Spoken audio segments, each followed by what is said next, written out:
but you're still not actually allowed to do it. But okay, I'll leave it at that. Gotcha. Let's talk about something that has nothing to do with me whatsoever. Yeah, you don't care about this at all. But I saw a video. In fact, it makes me happy. Yeah, I saw a video this week that just really got under my skin. It really upset me. Now, the reason why Accolonn doesn't care about this is because it involves things like this, which are controllers that he does not use. He does not use gamepad. It's not just for consoles, because you can use these controllers on PC as well. It's always nice to see the peasants with their tools. I'm mostly playing on PC, but I still use controllers for some video games because I just find it better. It's hard to leave the peasant life. This right here is a Switch Pro controller that I'm showing on camera right now. Wait, that's the Switch Pro controller. The Switch Pro controller for the Switch 1. Oh, okay. For the Switch 1. Okay. So this is a Switch that doesn't work on the Switch Pro 2? Or on the Switch 2? I don't know. I've heard people say that it does. I haven't really looked into it because I don't own a Switch 2 right now, so I'm not overly concerned about it. And I just need to say, before you continue, I just need to say, guys, the whole peasant thing, it's a joke, right? It's a running joke between me and Rurikhan, because I already know what's going to happen. There's going to be people in the comments going, yeah, people are going to get him. Oh, bro, how dare you call us peasants? And it's like, get him, boys. It's just a joke. Chill. No mercy for the orc. No mercy for the orc. Get him. But, so yeah. So let me tell you something about these Switch Pro controllers, okay? They suffer from something that I call snapback. Not everybody experiences this, but they also suffer from drift occasionally. And there's a way that you can just you can take it apart and you can clean it up. And that kind of solves the problem for a couple of months. And then a couple of months later, problem comes back, you take it apart again, you clean it up, whatever. So making these somewhat easy to disassemble, which they're not. This is not easy to disassemble. This is annoying as fuck, but it's doable. Yeah. It's doable. So for this, I use a website that's called iFixit, which is very, very good. They give you all of the instructions on how to take it apart. I've also used it to replace the Switch battery on my son's Switch. Because, children, they don't know how to when should I charge? It's I'll charge it whenever the fuck I feel like it. Guess what that does to lithium batteries? Burns them out, and then they don't last for as long. Yeah, so you want to charge it up all the way, and, the but good charging practice. Don't worry, because the whole world is going to run on lithium batteries soon that is just charged all the time. So, Yeah. It'll be great. But basically, I rely on this website a lot. And so they release a video where they do a teardown of the Switch Pro controller for the Switch 2. So I'm like, oh, I'm curious. What are the sticks like? And I hadn't even looked up what were the specs for the Switch 2 Pro controller. I just assumed that it was going to have Hall effect sticks, considering all the problems that Nintendo Switch had with drift. You've heard of Joy-Con drift? You know what that is, right? I have no idea what drifting is. What you do in a car, right? When you're going around corners. Okay, so drift is when you have a controller like this, after a while, let's say, for instance, this is the stick that you move left and right? So after a while, when you get drift, what happens is, even though the stick is in a neutral position, your character's going like this.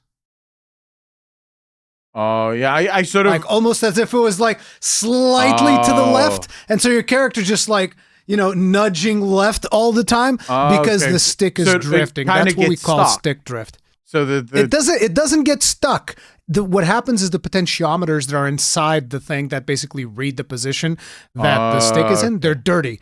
And because they're dirty, the controller thinks that you're nudging left, and so your character's always nudging some direction. So this is something that was a major problem with the original Switch with Joy-Cons. Joy-Cons had this issue. It was so bad that Nintendo had to make a repair program where people could send their controllers for them to fix, and then they would send them back. That's how big of a problem Joy-Con drift was. So Pro controllers had less drift, but they still had drift. So them being easy to disassemble, not really easy, but it's doable, was good. Now, I'm watching the video of this guy doing the teardown of the Pro controller for the Switch 2, and literally the first step is dude has to put rubbing alcohol around the controller so that it removes the glue that holds the fucking thing together. And I'm just are you fucking serious? Dude. Who the fuck made this? What kind of like redonkulous engineer thought, you know what I'll do? I'll double side tape this plate on the what?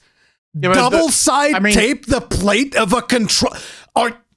I was like, bro, I would punch you in the face. Yeah, but they do this, moron. Yeah, but they do this on purpose. I mean, if you look at, of course. If you look at Louis Rossman's videos on Mac, they do it right, on on Apple. Yeah, they'll glue shit together specifically so that you can't fix it yourself. You have to take it to them because they're the ones with the tools to get it loose. He takes the thing apart. And as he is taking the thing apart, then there are just like so many more bad decisions that you can tell looking at the way that it's not really bad decision because fundamentally the engineer was ordered to make it like that. They were like, I want you to make the worst possible consumer repair experience in existence. Like, I want you to make this the hardest thing to disassemble. There's another step where they have to put rubbing alcohol again. So they have to do it fucking twice to remove plates off of the controller. Then there's like these things that you have to like pry. And he was pulling it so hard. The whole fucking frame of the controller was bending as he was trying to get this thing off. It was ridiculous. It was asinine. And by the way, anybody, I'm not joking, anybody that defends this god-awful abomination of a fucking controller that they've done, the first iteration of the Switch Pro 2 controller. Get fucked, bro. You're wrong. I don't care what you have to argue. You are wrong, and you are an idiot, and get Nintendo's cock out of your goddamn mouth. That controller is a fucking abomination. But that's not even the worst part. Okay. So he starts taking it apart, you know, despite the fact that it's super user hostile controller, right? He's taking the thing apart. He's disassembling. Then he gets to the analog sticks, okay? And when he gets to the part of the analog sticks, I'm looking at this and I'm like, wait. So these are not Hall effect sticks? No, these are sticks like this, except they're worse. Why? They're harder to clean. Oh. You can't, like, you literally had to like bend metal pieces to be able to open the fucking thing. And I don't even know if you could clean the insides of that thing the way that I was like, oh my, it's so bad. It is like one of the worst things that I've seen in my fucking life. And it's like, listen, I play a lot with controllers. So like I've disassembled this one, which is the Switch Pro controller. I've disassembled Joy-Cons. I've disassembled the DualShock 4. I've disassembled the DualSense. And out of every one of these fucking things, and I built my own PC, okay? So like, I know about tearing all of these things down. Yeah. And out of every single one of them that I've done, that one is the worst. And it's not even the worst by like, well, it's a little bit worse. No, it's worse by like an exponential factor of 10. It's so fucking bad. Wow. It is the worst fucking built controller that I've seen in my fucking life. Yeah, but you do know. Pretty much like for your average user, it's just like, if that thing starts drifting, you might as well just throw it in the fucking trash. But that's just exactly throw that the bitch point. in the trash because you're gonna fucking break it. Yeah, but that's exactly I know the that's the point. Right? But I fucking hate it. It's like why do these companies just need to be so openly hostile towards their users? It's ridiculous, dude. Dude, boils my maybe blood. You forgot, but you are talking about Nintendo when you ask that question, right? Like, when have they not been super hostile towards their own audience? But like, listen, the Joy-Cons on the original Switch, right? I still have the original Joy-Cons. I've replaced the analog sticks on those. I was able to replace them just fine. It was not easy, but it was doable. And by the way, when I say I replace them and I take these things apart, I suck at this. I'm not good. So if I can do it, literally anybody can do it. Literally anybody can take one of these bad boys apart, replace the sticks. It's not hard. Yeah. But it's like, if I was able to do that to the original Joy-Cons, why does Nintendo have to be so fucking hostile towards people fixing this stuff? Like, because these it's like $85 for one of these fucking controllers, and it's a piece of shit. It's like the cheapest parts I've seen in my fucking life as the dude is taking that thing apart. I'm like, the fuck are those analog sticks, bro? The fuck is that garbage you got in there? Well, God. So you have to understand the first Switch, it was their first go at this, so they weren't quite sure how greedy they can be. They've nailed that now, right? And so you're not just seeing sort of like final form Nintendo. Although it's final form until the next final form, which will be the Switch 3, that will probably have glue all around the controller. In fact, the buttons only have a maximum amount of pushes that you can do before they glue themselves shut. And you have to pay either to repair them or you have to buy a new controller because the buttons just stop working. Now, just pour some some rubbing alcohol on that bitch. That'll solve it. Dude, it is just the bad thing for me. The thing that sucks so much for me is the amount of gamers that will defend Nintendo. Yeah. The Nintendo fanboys that will actively defend it, basically saying, no, it's like, while it's literally, you just walked into the room. And you walked into the room where a guy is being bent over a table, hands tied down, right? All sorts of sticks and shit sticking out of him. He's already been abused quite a bit.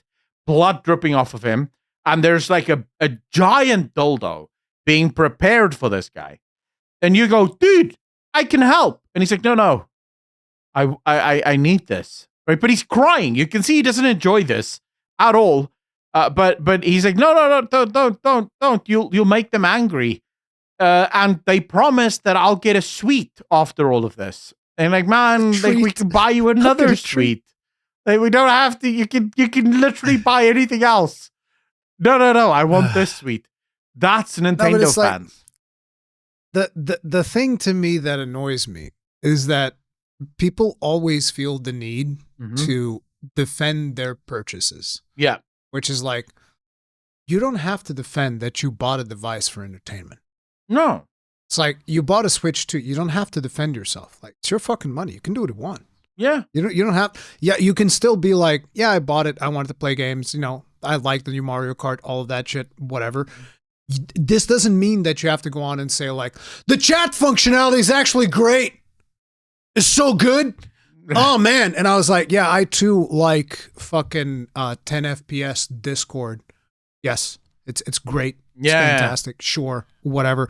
It's like, you don't have to defend these brackets. You don't have to go like, oh yeah, I love the way that they've put like what's it called? Wind Waker on the N64 emulation on the Switch rather than releasing a proper version. Oh yeah, I love that.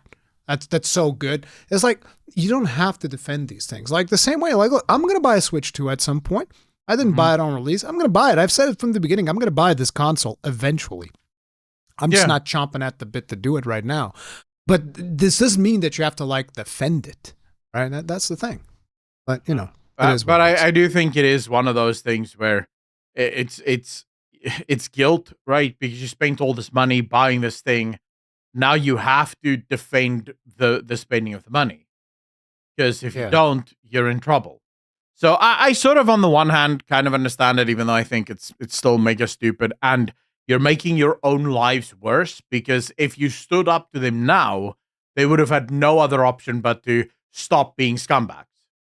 Because that's the only option. People need to start realizing that you are in charge. The companies would like you to believe that you're not, but you are. Right? If no one buys the Switch 2, they have no other option but to make it better. Right? It's the fact that people just go, well, you know, yes, it's not the best one, but I don't. Maybe they won't give us another one if we complain. So we should just say this is the best one. Like, no, if you said this wasn't the best one and you didn't want to support it, they would have to adapt to you, not the other way around. But you know, some people are just sheep. They'll just follow along and they'll be like, oh well, you know, what can I say? It is what it is.